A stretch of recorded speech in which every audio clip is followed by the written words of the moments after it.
30 வருஷமா பூஜை பண்ணிக்கிட்டு வர நீயா என்ன பார்த்து 3 கண்ணுமா அவிஞ்சு போச்சான்னு கேட்டேன். இது வரைக்கும் வெளியில இருக்கிறவன் தான் விவரம் புரியாம கேள்வி கேட்டுக்கிட்டு இருந்தான். இப்ப உள்ள இருக்கிற நீயே என்ன கேள்வி கேட்க ஆரம்பிச்சிட்ட பாரு. நான் பதில் சொல்லித்தான் ஆகணும்.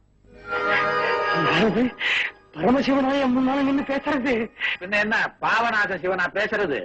பரமசிவன் தாயா பேசுறேன். நான் பாக்குற இந்த காட்சி உண்மையா இல்ல பிரம்மையா? பிரம்மையும் இல்ல எருமையும் இல்ல, பரமசிவனே தான். என்ன சொன்ன? மரம் வச்சவன் தண்ணி ஊத்தணுமா? அப்போ நீங்கள்லாம் மரம், நான் தண்ணி ஊத்துறவனா? அட பாவிகளா, கோயில் கிணத்துல இருக்க உப்பு தண்ணி எல்லாம் எடுத்து எந்த தலையில நீங்க தானையா கொட்டுறீங்க? அதுக்கு பதிலா உங்களை உட்கார வச்சு நான் கொட்டணுமா? அதுக்கு இல்ல ஆண்டவனே, 30 வருஷமா நான் உங்களுக்கு பூஜை பண்ணிட்டு வரேனே, எனக்கு எந்த விதமான வருமானமும் கிடையாது. ஆனா கள்ள கடத்தல் பண்றவன், கள்ள நோட்டு அடிக்கிறவன் இவெல்லாம் ஓன் இருக்கானுங்களே, இது என்னங்க நியாயம்? இந்த பார் பூசாரி, உனக்கு பூஜை பண்ண பிடிக்கல, நீயும் போய் கள்ள நோட்டாடி கள்ள கடத்தல் பண்ணு. உன்னை எவன் வேண்டான்னு சொன்னா? எப்ப இதெல்லாம் நீ செய்ய போறேன்னு என்கிட்ட வந்து கேட்ட, உன்னை வேண்டான்னு நான் தடுப்பேன்.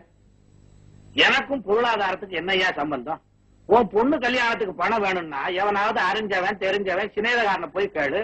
அதை விட்டுட்டு என்கிட்ட வந்த ஆளுதான். நான் என்ன கோயிலுக்கு பின்னால பேங்கா வச்சு நடத்துறேன்?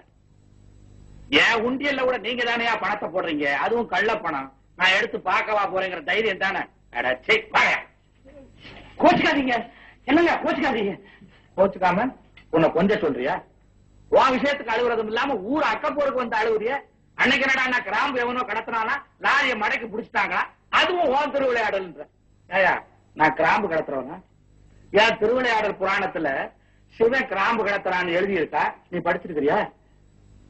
சரியா பேசாம இருந்த எல்லாத்துக்கும் ஆட்டுவ. அது போகட்டும், அன்னைக்கு அந்த கனக சபை வந்து உடம்பு கெட்டு போச்சுன்றான், அதுவும் ஏன் திருவிளையாடல் நீ சொல்ற. ஏயா அவன் உடம்பு கெட்டு போனதுக்கு அவன் திருவிளையாடல் காரணமா, ஏன் திருவிளையாடல் காரணமா? அவன் உடம்புல போய் நான் என்னையா செஞ்சேன்? நான் இந்த கேள்வி எல்லாம் கேட்கும் போது நீங்க லிங்கமா இருந்தீங்க. ஏன் லிங்கமா இருந்தா என்ன? இல்ல லிங்கத்துக்கு காது இல்லைன்றியா?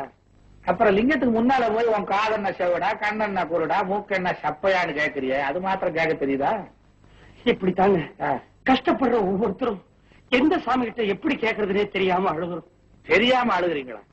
இந்த பார் பூசாரி, கோயிலுங்கிறது வந்து சொத்து கேட்டு சுகம் கேட்டு அழுகிறதுக்காக ஏற்பட்ட இடம் இல்லையா? இல்ல கோயிலுங்கிறது எதுக்குங்க? சொல்றேன் கேளு.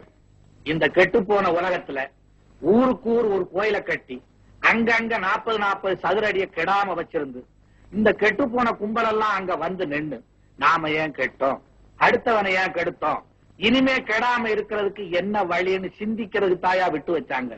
அப்போ நாங்க சிந்திக்கலையா? எங்கய்யா சிந்திக்கிறீங்க? நீங்க கெடுறதுக்கும் அடுத்தவனை கெடுக்கிறதுக்கும் இங்க வந்துதானே பிளானே போடுறீங்க. சிவ சிவ, நாம 2